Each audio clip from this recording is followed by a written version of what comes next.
Hello. One of the things I realized about was whenever I have a problem, I always like to try to get to the heart of the problem. What is the cause? And so much of my personal, mental health really goes back to something called worry. And 3 years ago, I was worrying a lot.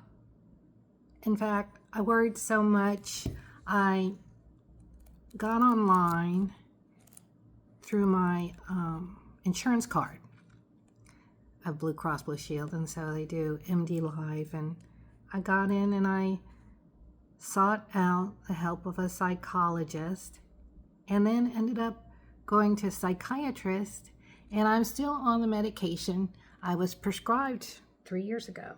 And it's the lowest dose you can have of the fluoxetine or Prozac. That's what people call it. So it's the very lowest dose. And boy, that has really helped me with worry. But before I was on that medication,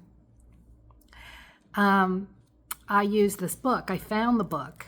I was just at Sam's. My husband likes to go to Sam's, and I just perused the books and things there. And I found this book, and it really, helped me because it has little scenarios, and it will take a Bible verse, and it doesn't really matter, what religion you are. You can take a Bible verse and find some wisdom in it that relates to your situation. And that's why people do turn to the Bible, because it's kind of a timeless, these are timeless ideas that come from the Bible that can help us in present day lives. So, just being able to deal with something like worry. I realized, wow, it is hard to manage your own worry.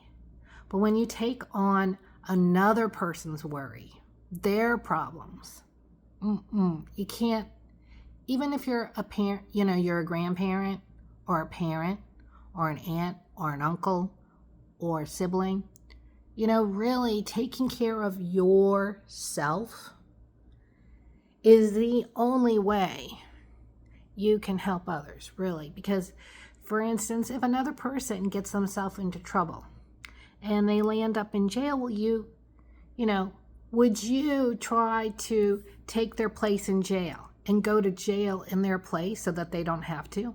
No. So you can't take on another person's worry. You can go visit them.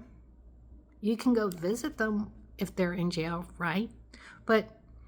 And maybe even help with their bail so that they can get a fair trial. But you're taking on a responsibility when you do that. So it just depends on how close you are with the person. But you would go to the trial and you would pray for the person and really hope well, and you just want the truth or whatever. So that's where taking on another person's worry is really not the way to go. And 3 years ago, I learned this. I am never, ever taking on another person's worry. Yes, thoughts, prayers, maybe some help a little bit. But there are limits, because if you bake the wrong cookies, for instance, you're trying to make friends with a neighbor and things are not going well, so you make cookies, but you make the wrong cookies. They're allergic to the ingredients in it. That often is something where you're like, okay, well, I'm not this person's answer. So you have to let go of it. And you just can only pray and hope that things go better. Have a good day, and I hope you are worrying less in your life. Have a good day.